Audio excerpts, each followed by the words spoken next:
안녕하세요. 자, 2교시 이제 시작하겠습니다. 여러분, 이제 기본 인원이다 보니까 제가 친절하게 잘 설명을 드리고 있다고 생각을 하고, 또 여러분들도 제 이제 교재를 2번 활용하실 거 아니에요? 기본 인원을 보시기 위해 할 거고, 그 다음에 나중에 실전 문제 풀이할 때 다시 보시게 될 텐데, 아까 설명드린 것처럼 제 책은 좀 강약이 좀 많이 좀 구분돼 있어요. 그래서 그 강약의 구분 이유 중에 여러분이 제 책을 잘 100% 풀리 이용하시려고 하시면 제가 중점적으로 얘기하는 시험장에 쓸 수 있는 내용과 그거를 부연 설명하는 내용이 구분되어 있으면서 부연 설명을 통해서 이해를 하시고 대부분 그 이해를 하면 앞에 기본 정말 핵심 내용은 당연히 머릿속에 팍팍 박히겠죠. 그렇게 생각을 하시면 되겠습니다. 자, 제2조 적용이 제외되는 매매. 이거는 명칭 정도만 알면 돼요. 개인용, 가정용, 가정용 이런 거 구입된 물품의 매매는 적용이 안 됩니다. 이걸 소비자 계약이라고 보통 하고요. 왜냐하면 소비자 보호법에 의해서 소비자한테 국제 거래의 그러니까 국내 소비자도 아니고 국제 거래의 소비자에게 어떤 어느 나라 법이 적용되느냐, 매도인, 매수인의 의무는 뭐다 이런 거를 강요할 수는 없잖아요. 그래서 그렇습니다. 그 다음에 이제 경매에 의한 매매, 강제 집행, 그 밖에 법령에 의한 매매. 이런 거는 가, 나, 다를 굳이 구분하자면 일정한 매매 유형을 적용 제외한 거고요. 라마, 바, 가나, 다, 라마, 바는 뒤에 세 개는 주식, 지분, 투자증권, 선박, 전기 이런 것들은 아예 그 물품의 그 대상 물품인 건 맞는데 아예 이런 거는 협약이 적용하면 안 되겠다. 아니면 그 협약에 그런 물품에 대해서는 특별히 적용되는 그런 것들이 있어요. 법들이 있어요. 그래서 그걸 적용하는 게 맞기 때문에 협약에서 적용 배제한 거예요. 그러니까 라마바는 우선 특정 물품 매매 특성 때문에 안 하는 거고 가나다는 물품에 대한 구분 없이 정책적인 필요해서 안 하는 겁니다. 여러분들께 하나 설명드리고 싶은 거는 선박이에요. 선박은 물품이지만 적용이 안 돼요. 그다음에 항공기도 안 돼요. 그러면 여러분 어떻게 돼요? 선박이 아닌 고철용으로 선박인데 고철용으로 수입된 선박이에요. 그런 경우 있어요. 여러분 선박 그거를 이제 스크랩이라고 하는데 스크랩 시켜버리는 거예요. 선박을 그냥 엄청나게 쇳덩어리잖아요. 그게 20년, 30년 되고 나면 그 배를 고철 처리합니다. 그걸로 해서 고철 처리하려고 수입하면 협약에 적용될까 안 될까요? 적용됩니다. 재밌죠? 예. 죄송합니다. 제가 재밌다고 하는 거는 협약의 범위 내에서 재밌다는 얘기죠. 3조. 제작물 공급, 노무 서비스 계약. 요건 아까 제가 많이 설명드렸어요. 그래서 여러분들께 이해하시면 되는데 이거를 여러분이 좀 마인드를 좀 바뀔 필요가 있어요. 이거는 협약이 적용 안 되기 위한 조항이 아니라 협약을 적용시키기 위한 조항이라고 생각하시면 돼요. 원래 물품 매매는 협약이 적용되지만 물품 매매가 아니면 협약이 적용 안 되는데 그게 약간 섞인 게 있어요. 그러니까 제작물 공급 계약이라는 건 뭐냐면 원자재를 막 공급을 하는 거예요. 매수인이. 그러니까 매도인이 원자재 이렇게 도급 계약을 하는 거예요. 그러니까 원래는 도급 계약이면 매매가 적용이 안 되는데 그 포션이 만약에 원자재를 90% 이상 준다. 그러면 그 재료의 공급이 조항을 보세요. 물품을 제조 또는 생산하여 공급하는 계약을 이를 매매로 본다.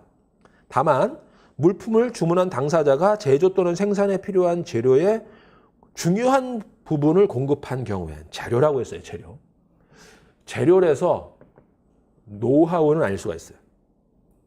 재료의 중요한 부분을 공급하니까 그러니까 재료의 90%를 공급을 해요. 그런 경우에는 협약이 적용 안 된다는 얘기예요. 그러니까 제작물 공급 계약이라고 하더라도 협약이 적용되는데 원자재가 90% 이상을 80% 이런 거를 매수인이 공급하면 그거는 그냥 위탁 가공 계약이에요.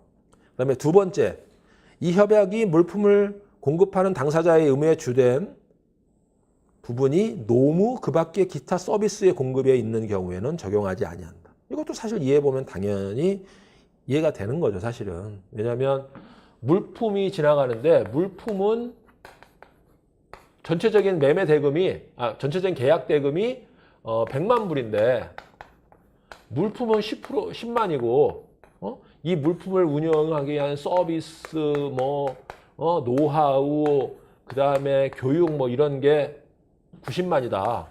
그러면 이게 물품 매매예요? 아니잖아요.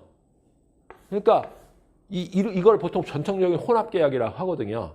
근데 시험에서는 확률적으로는 이게 더 많은 거겠죠. 대부분의 이론적인 거지 실제로는 물품이 한 90% 되고 서비스 요게 한 10% 붙었을 때 야, 이 서비스가 어태치 됐으니까 이거는 협약이 적용 안 돼! 라고 아각대봤자 그렇게 야, 90%가 물품인데 그냥 가자! 그렇게 하는 거예요. 그러면 이제 그거는 이제 협약의 여기 내용이고 변호사에게는 어떻게 되는지 아세요? 실제로 여러분이 계약을 할 때는 저는 자문할 때 구분하라고 해요. 물품 매매 계약은 그거 하고 구분하면 되잖아요. 물품 매매 공급 계약 따로, 서비스 계약 따로. 그래갖고 두 개의 계약을 체결하는 거예요. 그래서 아니면 같은 계약서라도 두 개 부분을 나눠서 서비스 포지션에 대해서는 협약에 적용 안 된다. 그렇게 표시하면 되잖아요. 그죠? 실제는 그렇게 되고요. 근데 그런 것이 없었을 때, 당사자 간 계약이 없고 이럴 때 객관적으로 물품의 포션을 파악하라는 거죠. 그러니까 근데 그 학문상으로는 그게 꼭 금액 기준이냐 그런 거 얘기는 했는데 그거는 좀 그런 것 같고 2번에 대해서 이제 다음 페이지 노무 서비스 공급이 주된 계약의 배제 주된 부분인지 여부 판단에 따라 거기 주된 부분을 뭐라고 했어요? 여기서 프리펀더런트 파트라고 됐죠. 영어로 근데 제작물 공급 계약 앞에 한번 넘겨보시면 재료의 중요 부분이라고 약간 표현이 달라요. 두 개가 잘 보면 재료의 중요 부분이 영어로는 뭐냐면 substantial part of the material 이거든요. 그러니까 substantial part예요. of the materials. 그러니까 materials라 해야 돼요. 근데 뒤에는 그냥 preponderant part가 서비스라는 거예요. 그러니까 약간 좀 표현에 그런 건 있는데 요거는 이것을 문제화하지 않으면 굳이 그런 걸 언급할 필요는 없는 것 같고요. 그다음에 4조 넘어갑니다. 4조, 5조, 6조는 그냥 좀 읽어보세요. 4조는 계약의 유효성이나 소유권 사항 대응인데 거기 규정 개설에 제가 설명을 해놨어요. 계약의 유효성에서 적용이 안 되고 소유권 상에서 적용 안 된다고 하는 거랑 줄을 쳐놨죠. 이 계약은 매매 계약의 성립, 그로부터 발생하는 매도인과 매수인의 권리 의무를 구형한다. 매매 계약의 성립이 바로 제2편 얘기고요. 그다음에 그 계약으로부터 발생하는 매도인과 매수인의 권리 의무가 바로 제3편이에요. 그러면 결국 총칙 규정에서 그냥 2편, 3편에 그거를 규율한다 이렇게 한 거랑 같은 일맥상통하는 얘기죠. 근데 중요한 건 여기서는 다음이에요. 나는 적용이 안 된다. 계약이나 그 조항이나 관행 따로따로 읽어야 돼요. 계약 자체, 그다음에 그 계약에 포함된 프로비전 조항, 그 조항의 그랑 또는 관행 이거에 대해 그 관행이 유효한지 안 한지. 왜냐하면 그 유효성 여부를 하게 되면 뭐가 될까요? 그게 바로 아까 그 의사표시론 비스무리한 그런 유효성 이게 계약이 유효하냐? 그러면 착오가 있었냐? 취소할 사유가 있느냐? 이런 내용들이 막 문제가 될 거 아니에요. 그래서 이런 것들은 적용을 안 하고요. 그 다음에 매매의 물품의 소유권에 관하여 계약이 미치는 효력. 요거는 이제 협약의 규율 배제 제가 제목을 써놨는데 요거는 여러분들이 읽으실 필요가 있어요. 읽어보실 필요가. 왜냐하면 협약이 계약의 소유권에 대해서 소유권에 관한 계약이 미치는 효력이라고 했죠. 소유권에 관한 계약이 미치는 효력이지 소유권에 대해 적용 안 했다는 게 아니에요. 협약은 소유권을 이전할 의무를 나중에 30조인가 거기에 써 있습니다. 근데 그 소유권에 대해서 소유권을 이전을 해야 돼요. 그러니까 협약은 소유권 이전시키라고 물건 파는 사람이 소유권을 이전하는 게 당연한 거죠. 매도인이 매수인에게 소유권을 이전 안 해주면 돼요?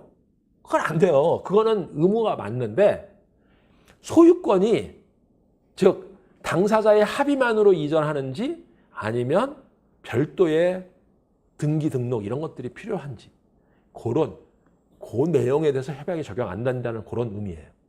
나중에 표시해 놓고 옆에다 써놓으세요.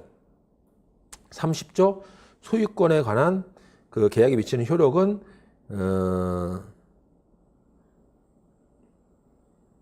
따로 있다. 30조 한번 보세요. 그거를 어디에 보이냐면 가하고 나중에 나 있잖아요. 물품의 소유권에 관한 계약의 효력 여기에 제가 설명을 해놨습니다. 계약에 대한 대상 물품의 소유권이 어떤 영향을 받는가에 관하여 협약은 경한된다. 예시를 들어 써놨죠. 계약 성립 시에 바로 소유권이 계약 상대방에게 이전하는가 아니면 다시 일정한 행위가 이루어져야 하는 것은 각국의 국내법이 결정을 하기 때문에 이거를 적용 안 한다는 거예요. 그래서 출제로 가능하다고 보면 아주 조그만 문제일 거겠지만 아니면 어려운 문제가 되겠지만 소유권 유보라든지 물적 담보의 효력에 대해서도 협약은 적용이 안 된다는 겁니다. 그럼 여러분 지금 전에 말씀드린 것처럼 왜 이 국제거래법이 여러분 선택을 잘했느냐 비법학 정보자도 왜 줬느냐 여러분 지금 얘기한 소유권 이전 사항이나 소유권 유보나 물적 담보나 이런 거는 여러분 민법에 되게 중요한 논점이죠. 근데 협약은 아예 그걸 검토를 안 해요. 그러면 여러분의 민법이 검토했던 중요한 내용들을 협약은 그냥 다 패스한다니까요. 그럼 여러분 마음이 편하겠죠. 그런 겁니다. 그 다음에 CF 협약이 항상 소유권 이전 의무는 근데 있다.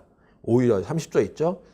오히려 소유권을 이전해야 되는 의무는 협약상 매도인의 기본적 핵심적 의무이다. 그게 그러니까 소유권을 이전하는 의무는 있는데 그 소유권이 언제 이전하는지 이런 거에 대한 구체적인 내용은 협약은 얘기 안 하고 있다는 얘기예요. 그 다음에 인적 손해의 손해, 제외, exclusion of liability for death and personal injury. 자, 제 발음은 가지고 뭐라고 하지 마세요. 제가 30이 넘어서 영어 공부를 했기 때문에. 여러분, 그러시죠? 근데 여러분들은 훨씬 더 잘할 수 있으니까 제가 어떤 발음을 하느냐에 집중하지 마시고 어떤 단어를 쓰느냐에 집중하시라고요. 자, personal injury. 이거는 적용이 안 된다는 거예요. 그래서 프로덕트 라이애빌리티 중에서 인적 손해, 데스와 퍼스널 인주리 부분이 안 되지. 그럼 퍼스널이 아니면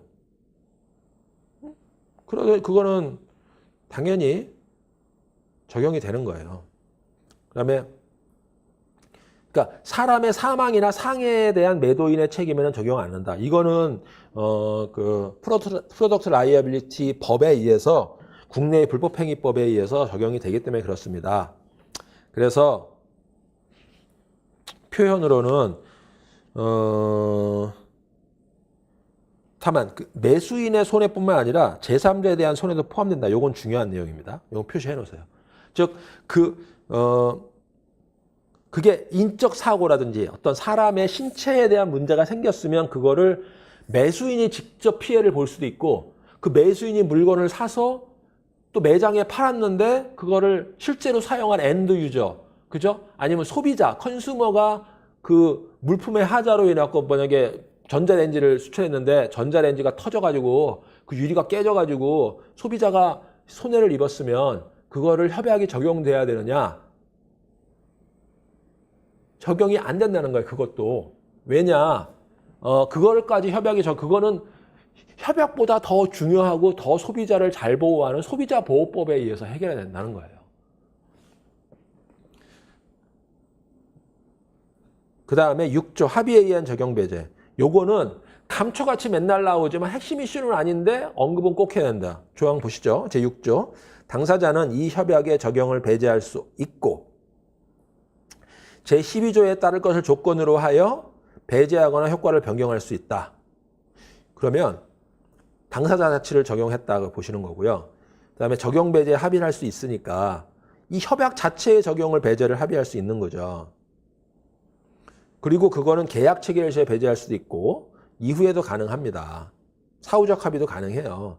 그다음에 재판상 재판 과정에서 합의할 수도 있어요. 그다음에 묵시적 배제를 인정할 수도 있어요. 근데 묵시적 배제는 녹시적인 말에서 나오는 것처럼 명확히 하겠죠. 그다음에 중요한 방점은 여기 있습니다. 제12조에 따르는 것을 조건으로 이게 무슨 의미일까요? 이 표시를 12조에 따를 걸 조건으로 영어로는 이제 subject to 뭐 article 뭐 12인가 뭔가 그런데 12조를 먼저 봅시다. 12조 페이지를 넘겨보세요. 12조에는 계약 형식의 작용 요건이라고 해서 12조는 계약을 할 때 서면으로 안 해도 되는데 협약은 원래 서면 계약 원칙이 없어요. 그러니까 구두 계약도 다 인정이 돼요. 근데 특이하게 어떤 나라들은 미국 이런 나라들은 서면 요건을 굉장히 강조하는 나라가 있어요. 아닌가? 아, 여기 미국이 아니라 어느 나라였지? 하여튼 그런 나라가 있는데 그런 나라의 계약 형식을 6조는 따를 것을 조건으로 협약을 바꿀 수가 있다는 거예요. 그래서 요 12조에 따를 것을 조건으로 한다면 이렇게 이해하세요. 즉 협약 12조에 따를 걸 조건으로 하는 거기를 내가 자연히 썼지만 계약 형식의 서면 입증 준수 요건을 한 뭐 그게 이제 12조의 내용인데 당사자가 소재하는 경우에 12조는 무조건 당사자들이 국내법에 요구하는 그러니까 그 내용은 12조는 당사자들이 서면으로 꼭 계약이 있다는 것을 입증해야 된다는 그 조항이거든요. 근데 그거를 그 12조를 변경할 수 없다는 거예요. 그러니까 당사자가 6조는 그러니까 협약의 대부분의 내용들을 다 변경할 수 있는데 12조는 변경시키지 못한다는 얘기예요. 그게 바로 12조에 따를 것을 조건으로 해요. 그러니까 12조에 따를 것은 조건으로 얘기는 뭐냐면 12조가 더 특별한 규정이라는 거예요. 그러니까 12조를 변경을 못한다는 거예요. 12조에는 무조건 서면 요건 따르라고 했는데 다시 또 이쪽 6조로 넘어와서 그러면 당사자 측에서 12조를 따르지 않겠다는 당사자 합의를 하면 된다? 안 된다? 그런 얘기예요. 이게 여러분들이 혼자 공부하시면서 책을 읽으면서 이해하기 어려운 부분이거든요. 왜냐하면 조항이 벌써 한 3개 넘어가니까 또 여러분이 12조를 가면 또 96조를 참조하도록 돼 있으니까 이게 막 헷갈려요. 11조, 12조, 96조 다 봐야 되거든요. 그래서 결국은 12조에 따를 조건으로 얘는 12조를 변경 못 시킨다. 그 내용이라는 거죠. 자, 4번. 요거는 옵팅인 얘기하는 건데 협약의 적용 합의. 여기 협약이 적용될 수 없는데 그것 계약이더라도 당사자들의 협약을 적용하고 합의를 할 수 있다는 거예요. 그래서 자 마지막 이제 우리가 서머리 차트하고 협약의 적용과 배제 이제 조그만 서브 섹션을 정리합시다. 자, 1조에서는 국제물품매매 계약에 대해서 국제물품 계약, 국제성의 인식을 설명을 드렸어요. 그다음에 핵심인 장소적 적용 유형으로는 제1조에서는 1항 가오는 직접 적용, 1항 나오는 비체약 국가의 거래에도 국제사법 규정에 의해서 체약국법이 적용될 때에는 간접 적용된다. 이렇게 제가 설명을 드렸어요. 근데 그다음에 협약의 적용이 배제되는 거는 2조, 3조, 4조, 5조, 6조가 협약을 적용하거나 제한하거나 배제하거나 이런 것들 내용들이 있다는 거였어요. 그래서 이그잼 팁을 한번 설명을 드렸어요. 그래서 1조의 적용 여부는 지금까지 계속 매해 문제가 체결을 했는데 입체적으로 보자는 거예요. 1조만 보지도 말고 1조 가급적이면 1조, 3조, 6조는 꼭 언급을 한번 생각을 해보면서 1조의 일반 원칙으로 적용되고 3조의 혼합계약 작년의 문제처럼 그런 것들이 있는지 없는지를 보시고 그 다음에 설사 언급이 없더라도 6조상 당사자가 만약에 패턴에서 이거 협약을 적용하지 않기로 했다. 그러니까 요거를 현장에서는 뭐라고요? 실전에서는 명시적으로 적용 배제 합의한 바가 없으므로 높아심에서 말씀드리는 거예요. 왜냐하면 과거에 모의고사나 이런데 이런 표현들을 교수님들이 다 쓰더라고요. 별도의 6조에 따른 적용 배제 합의가 없으므로 이 협약에 적용된다. 딱 한 줄. 근데 그거를 제 생각에는 한 0.5점, 1점일 것 같아요. 근데 그걸 쓰는 거랑 안 쓰는 거랑 의미가 있으니까 이것도 여러분들이 그래갖고 1조, 3조, 6조를 잘 생각하면서 요 1부터 6조를 보자. 이렇게 보자는 거죠. 그 다음에 총칙은 협약의 해석. 정말 여기는 여러분들이 쭉 읽어보시면 되는 겁니다. 1조 협약의 해석은 좋은 내용이에요. 국제적 성격도 보고 덕용상의 통일성, 그 다음에 뭐 명시적으로 해결되는 문제는 뭐 협약에 기초하고 있는 일반 원칙, 그 원칙이 없는 경우에 국제사법 규칙, 2항을 설명드릴게요. 협약의 해석 원칙에 이렇게 제가 설명을 드렸고 그 박스 안에 제가 좀 약간 오탈이 있는데 그건 제가 수정을 해서 최종적으로 되도록 할 테니까 이거는 그냥 읽고 가세요. 그다음에 협약의 해석 방법은 요 중에 하나 이제 지나가는 얘기. 여러분 수업 시간에 뭐 다 쓸데없는 얘기를 하지만 CF에 뭐라고 되어 있냐면요. 협약은 문헌을 봐야 하는데 그러면 여러분이 실전에 가서 법정에 가서 국제거래랑 관련된 협약이 적용되는 법을 적용돼야 될 거예요. 그런 거래가 있어요. 그럼 법원에 여러분이 영문으로 제출해야 돼요. 그 근거 영문으로 제출해야 됩니다. 왠지 아시냐면 왜냐하면 협약의 공식 언어는 6개국 언어고요. 거기는 아랍, 중국, 영어, 프랑스, 러시아, 스페인어입니다. 독일어도 없고요. 한국어도 없고 일본어도 없습니다. 중요한 나라긴 하지만 이거는 번역문이에요. 그래서 번역문은 참 보조적 의미가 있을 뿐입니다. 그래서 이 6개국 언어를 기본으로 하고 이 보조적인 언어예요. 그래서 여러분 시험의 목적상 여러분은 한글을 보지만 실질적으로 만약에 외국과의 거래가 있을 때 가지고 나가야 될 여러분의 법조문은 두 개를 다 가지고 나가야 되는 거예요. 그거에 한국 번역본, 그 다음에 이 영어. 그 다음에 3.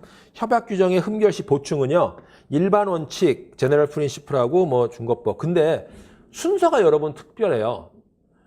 조리라고 할 수, 우리가 생각하는 제너럴 일반 원칙을 조리라고 보잖아요. 근데 조리라고 하기보다는 조리가 먼저 나와 있다는 거예요. 준거법보다도. 국제사법 규칙에 따라 지정되는 준거법. 그 얘기는 뭐냐면 협약 자체의 어떤 그 법으로 이해하라는 거지 각 나라의 국내법 가지고 협약을 적용하면 안 된다는 거예요. 그러니까 요거는 한번 여러분들이 이해가 좀 필요해요. 근데 시험에 뭐 이게 많이 나올 부분들은 아닌 것 같고요. 근데 학문적으로는 아니면 요 내용을 한번 읽어보실 필요는 있어요. 그 다음에 협약이 기초하고 있는 일반 원칙이 뭐가 있을까? 애매하잖아요. 추상적이잖아요. 협약이 적용한 일반 원칙. 우리나라는 맨날 나오는 거 있잖아요. 신뢰보호의 원칙, 신의성실의 원칙, 뭐 계약의 구속령 뭐 이런 게 있는데 여기도 뭐 그런 게 있어요. 6조, 7조, 8조, 9조, 11조, 47조, 16조. 근데 47조에 제가 표현해 써놓은 거예요. 이거는 설명드리고 싶은데 계약 유지의 우선. 47조, 49조, 51조, 63조, 64조. 그 47조를 보면 부가기관 지정이라고 하는 게 있는데 여러분들이 한번 책을 읽고 나서 다시 좀 두 번째 강의 들으실 때는 이 말이 이해가 될 거예요. 계약은 유지돼야 되는 거예요. 그래서 계약의 문제, 그러니까 물품 이행상에 무슨 문제, 하자가 있을 때 그 하자에 대해서 바로 계약을 취소할 거냐 아니면 이행기간을 추가적으로 인정할 거냐에 있어서 계약을 유지하기 위해서 가급적이면 이행기간을 추가해서 계약이 유지되도록 하는 원칙이 있어요. 이거는 협약을 만약에 저한테 물어보면서 협약에 가장 많이 나오고 가장 중요한 원칙이 뭐겠습니까? 라고 얘기하면 저는 신의성실의 원칙 중에서도 특히 바로 이 계약 유지의 원칙이라고 봅니다. 계약을 왜냐하면 국제거래는 계약을 하다가 중간에 그냥 스톱하고 다 원상회복하자 이렇게 되게 하면은 국제 운송 비용 이게 너무나 심하기 때문에 계약을 이 회수하는 절차가 너무너무 복잡하고 돈이 많이 들어요. 그래서 계약 유지가 굉장히 중요해요. 그 다음에 8조. 당사자가 진술 행위 해석하는 거 그 의도에 따라 해석을 해야 된다. 근데 이런 문제가 나왔을 때 이 조항을 한번 읽어보시죠. 이 협약의 적용상 당사자의 진술 그 밖의 행위는 상대방의 뭐 의도를 알았거나 모를 수 없던 경우에는 의도에 따라 해석한다. 뭐 주관적 의도, 약간 의사표시 뭐 이런 냄새가 나죠? 당사자의 주관적인 의도대로 해석을 하는 게 맞아요. 근데 그거에 전제가 뭐가 붙어 있어요? 앞에가 더 중요해요. 당사자의 진술이나 그 밖의 행위는 어떻게 해석을 해요? 상대방이 그 의도를 알았거나 상대방이 인식했거나 아니면 모를 수 없었던 걸 알 수밖에 없었던 경우에는 그러니까 A라는 사람이 어떤 진술을 했는데 그걸 B가 알았거나 알 수밖에 없었으면 A의 의도대로 해석한다는 거예요. 왜냐하면 양쪽 다 아니까. 근데 저 중요한 건 2예요. 2항. 제1항이 적용되지 아니하는 경우. 그 얘기는 뭐예요? 상대방이 그 의사를 몰랐을 때는 어떻게 해? 그러니까 갑이라는 사람이 A라는 어떤 의도를 얘기했는데 B가 몰랐어요. 아는 거나 알았던 경우가 아니에요. 그럼 어떻게 해요?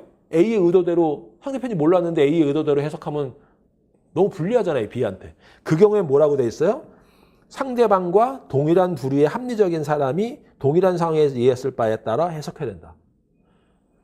결국 우리 상대편의 객관적인 의도죠. 그러니까 당사자의 의사를 상대방이 몰랐을 때는 바로 당사자의 의도에 따라 해석할 수가 없고 당사자의 의도는 인정되지 않는다. 의도는 인정되지 않는다가 아니라 따라서 의사해석은 합리적인 해석을 가야 된다. 그래서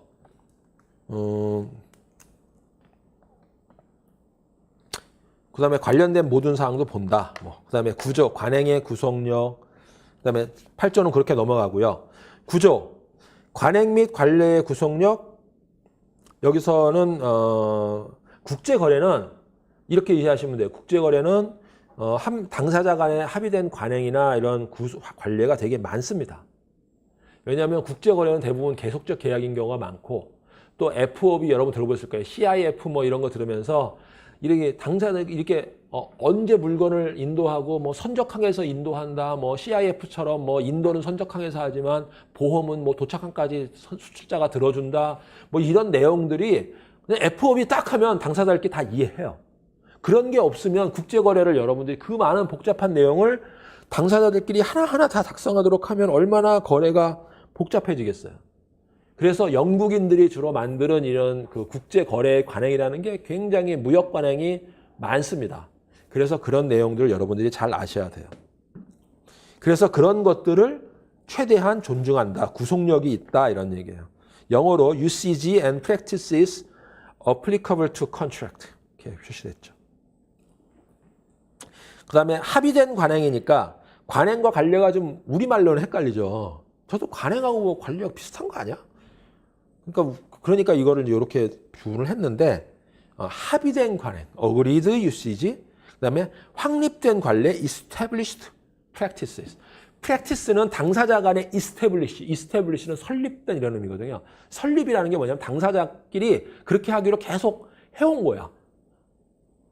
그다음에 agreed는 당사자끼리 첫 거래라도 FOB로 하자.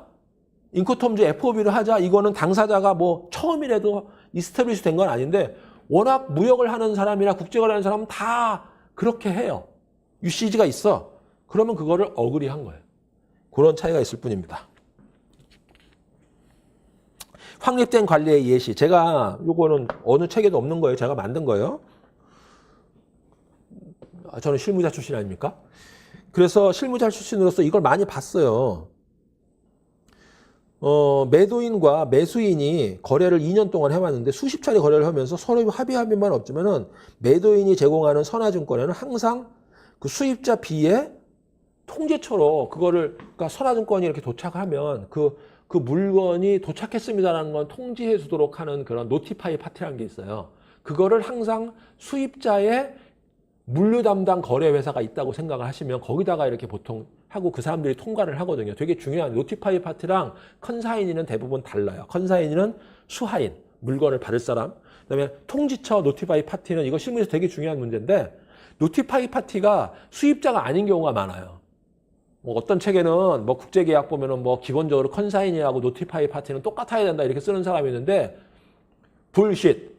그거는 아니 똑같으면 거기다 왜 표시해 놓겠어요 따로. 진짜 이런 건 얘기가 나와서 말하는데 이상한 책들 많아요. 여러분들 국제거래 보면서 흥분하는데 갑자기 일본 책 어디서 이 오리지널 말고 가라지널들이 많이 설치는 책들이 많아요. 쉽게 얘기해서 영국이나 독일에서 아주 전통적으로 만든 책이 있는데 그건 원칙을 샀는데 그걸 일본 애들이 해석해가지고 썼는데 일본 애들이 원래 섬세하잖아요. 근데 그거에 대한 예외를 섬세함에도 불구하고 너무 자세하게 쓰니까 이 예외를 저 각주에다 써놨는데 이게 우리나라에서 오는 과정에서 각주에다 안 쓴 거지. 그리고 이제 쉽게 쓰려고 그냥 원칙만 써놓은 거야. 그러니 그 컨사인이는 원칙적으로는 물건에 받는 수하인과 통지를 그 물건이 도착했습니다. 연락을 받는 사람은 같은 게 맞아요. 90%는. 근데 어떤 경우엔 수입자가 물건은 받지만 그거를 통관하는 거나 이런 거는 노티파이 파티는 통지처는 처음에 그 물류 회사가 따로 있을 수가 있어요. 그 물건을 수입하고 통관하고 이렇게 하는. 그러면 그 노티파이 파티한테 에이전트도 일 수도 있고 그럼 그걸 다룰 수가 있잖아요. 이 선화증권에서 되게 중요한 내용인데 그게 무조건 동일하게 써야 된다고 책을 써놨어. 그러면 또 그거를 그렇게 배우고 또 와가지고 제가 나온 직장이나 이런 데서 또 와서 또 그걸 또 박박 우겨요. 아니 수화인하고 물건을 받을 통지를 받은 사람이 또 동일한 거 아닙니까? 그러면 아니 생각을 해보세요. 동일하면 그걸 왜 구분해놨겠어요? 되게 웃기는 얘기인데 그래서 노티파이 파티가 다른 경우가 있다고요. 갑자기 제가 했는데 예시는 그런 거예요. 노티파이 파티를 다른 회사로 해놓은 거예요.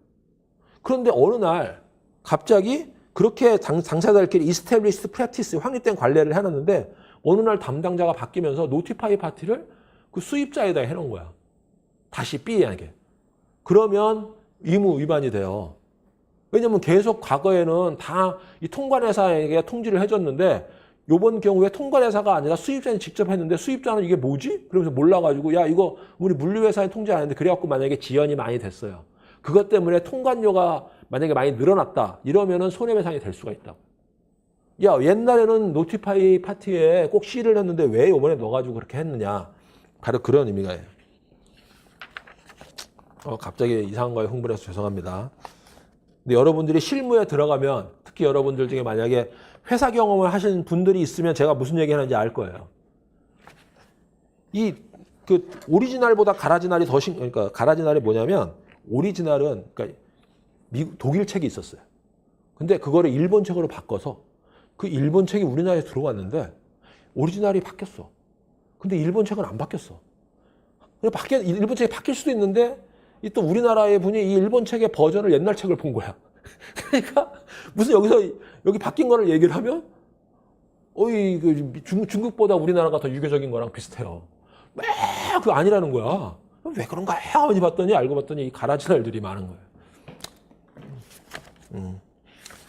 그런 거 있습니다. 그 다음에 관행이 있고 제2항에 규범적 관행이 있는데요. 규범적 관행은 이런 거예요. 규범화된 관행. 그러니까 관행 중에 FOB나 이런 거는 거의 신용장 통일규칙 이런 거는 거의 규범적 관행이에요. 그러니까 관행인데 거의 규범화가 됐어. 마치 관습법화된 것처럼 그런 게 있을 수가 있다는 겁니다. 그런 거는 이거는 2항에서 뭐라고 했어요? 합의가 없어도 당사자는 여러분 무역 국제거래하면서 인코텀즈 모르면 말이 안 돼요. 국제거래를 하면서 신용장 통일규칙을 모르면 말이 안 돼요. 당사자가 합의를 안 했어도 그냥 인코텀즈를 하면 인코텀즈예요. 그래서 그렇게 규범화된 관행은 당사자가 합의한 바가 없더라도 당사자가 특별 언급한 바가 없더라도 그거에는 묵시적으로 적용이 된다는 거예요. 그래서 나는 몰라요. 나는 그런 리스트를 본 적이 없어요. 뭐 이러면 안 된다고요. 네? 그냥 내가 망치로 이렇게 하고 쳐가지고 했는데 여기 사람이 있는데 저는 사람이 하면 이게 아픈지 몰랐어요. 그거랑 똑같은 얘기예요. 그 모르면 돼요? 여러분 20살이 넘으면 그때는 제가 나이를 너무 먹어가지고 몰라요. 뭐 이러면 안 된다고요. 그건 말이 안 되는 내용이에요. 그 다음에 10조 영업소의 정의를 하는 건 아니고요. 그냥 읽어보세요. 영업소가 2개인 경우에 아니면 없는 경우에 어떻게 하냐. 영업소가 2개인 경우엔 중요한데 관련이 많은데 밀접한 관련이 있는데 아까 제가 일본하고 한국 얘기했죠. 주된 영업소가 한국에 있는데 상대편은 일본에 있어요. 그럼 국제계약이 돼요. 근데 주된 영업소가 양쪽에 다 있는데 일본에 있고 상대편도 일본에 있어. 그럼 국제거래가 안 된다고요. 그래서 영업소의 의미가 중요하다고요. 그래서 그런 내용이고요. 11조, 12조 계약 형식의 방식의 자유, 11조, 12조 요거는 되게 중요한 내용인데 어떤 의미가 중요한 의미가 있냐면 계약 방식은 서면 요건의 부적용이에요. 가로쳐놨죠. Inapplicability of domestic requirement that contract be in writing. 그러니까 계약이 이거 영어로 읽으면 더 이해가 돼요. contract가 be in writing. 서면으로 작성돼야 되는 domestic requirement. 국내법에 요건이 있다고 쳐봐요. 그거가 inapplicability, 협약엔 적용이 없다는 내용이에요. 우리에겐 너무나 다양한 내용이에요. 여러분 계약이라는 게 꼭 서면으로 작성될 필요 있습니까? 우리는 당연히 아니죠. 우리 법은. 근데 그런 나라가 있다니까요. 미국 통일상법점에는 $500 이상. 되게 웃기죠. 계약법상으로는 요새는 바뀌는 걸로는 안 바뀌었는데 안 바뀌었나? 한 $5,000로 옮기려고 하는데 미국에서는요. 물품 매매인데 $500 이상이면 서면 계약을 꼭 해야 돼요. 그런 애들이 있으니까 걔들은 또 미국은 we are the Americans 뭐 하면서 we rule the world 막 이러면서 미국에 왔으면은 뭐 미국 법을 따라야지 뭐 이런 주장하는 애들이 있거든요. 근데 걔들이 다 그 주장을 한다 그러면 협약이 야 그거 아니다. 그래서 그런 애들이 있기 때문에 계약 방식은 자유롭게 할 수 있다라고 한 게 계약의 방식 입증의 자유예요. 그런데 그래서 12조가 또 나와요. 12조와 다르게 서면 합의를 가능해요. 그러면 12조는 계약 형식의 자국 요건은 바로 이제 이게 96조랑 연결되는데 제가 11조 그다음에 12조 언급한 이유가 바로 이 11조가 시작인 거예요. 11조에다 이렇게 맞더니 또 힘센 미국이 뭐라고 하냐면 야 그거 아닌데 우리는 하여간 계약 형식 서면 요건 원하고 싶은데 이렇게 떠드는 놈도 있고 러시아도 그렇고 중국도 그랬어요. 그래서 12조에서는 뭐라고 되어 있냐면 11조, 29조, 22편은 그러니까 요 11조를 포함해서 29조도 비슷한 게 있거든요. 이 편은 만약에 어떤 나라가 96조에 따라 유보선언을 체하고 있으면 그 체약국에 따라 있으면은 요 11조를 적용 안 한다. 그 얘기는 뭐예요? 서면의 자유, 서면원이 없어도 된다는 서면 자유의 원칙을 입증 자유의 원칙을 형식 자유의 원칙을 적용 안 한다는 거는 뭐예요? 협약 자유의 형식 자유의 원칙이 아니라 형식 구속이 된다는 얘기고 그럼 형식을 따라야 된다는 거죠. 그러니까 계약 형식의 자국 요건을 준수한다는 얘기예요. 12조 그래서 이거는 제가 기본으로 해서 아무리 설명을 드려도 여러분들이 읽어보지 않으면 이해를 못해요. 그러니까 11조, 12조, 96조를 제가 아주 산뜻하게 뒤에 박스로 쫙 11조와 12조의 규정 내용 비교 그다음에 서브 섹션 해갖고 11조, 96조, 12조 1문, 12조 2분 결론 이거를 쭉 설명했으니까 꼭 읽어보세요. 예시를 들어서 한번 설명드리면 더 이해가 쉬워요. 한번 읽어보세요. 잠깐 쉬고. 저는 쉬지 않지만 여러분은 잠깐 포즈하고 읽어보세요. 자, 다 읽어봤죠? 그리고 다시 한번 예시를 봅시다.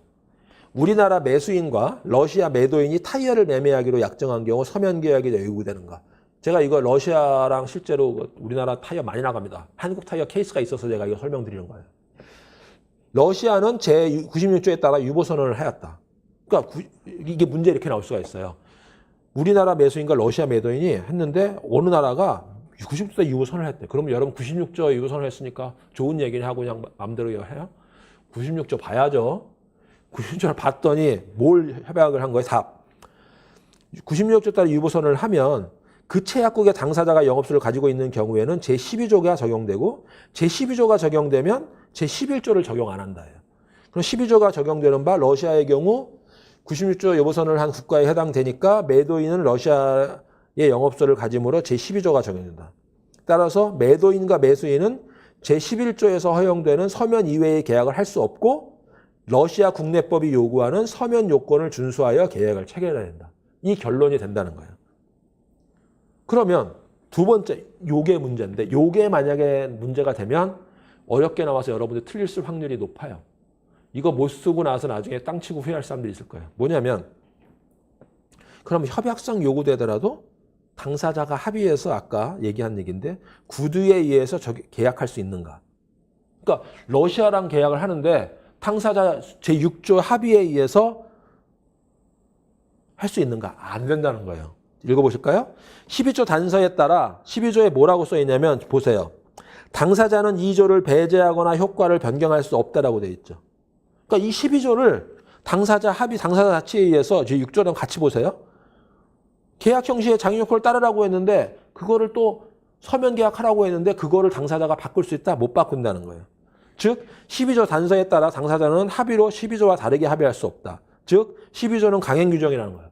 이 협약에 있는 강행 규정이라고요.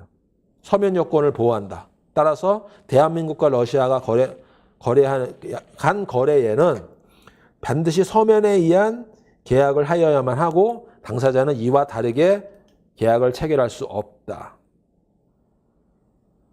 그래서 이그잼 팁 읽어보시고 다시 이제 이 사안을 보고 다시 돌아가서 12조, 그다음에 협약상의 방식의 입증 요건을 쭉 보시면 이해가 될 겁니다.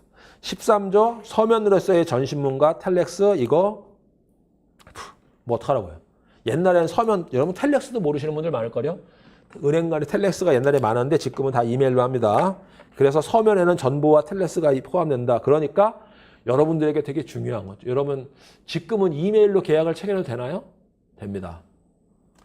협약상 이메일로 계약이 체결이 되나요? 됩니다.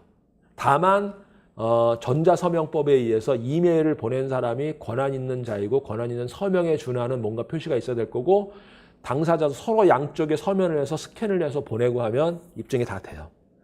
이게 왜 그러냐면 전보, 텔레그래프랑 텔렉스 이게 다 전자문서였거든요. 옛날에. 그걸 지금은 이제 기술에 대해서 이게 협약이 80년도에 만들어졌어요. 여러분 80년도에요. 예? 이메일이 없었어요. 그러니까 지금은 이게 다 이제 그렇게 된다고 생각하시면 돼요.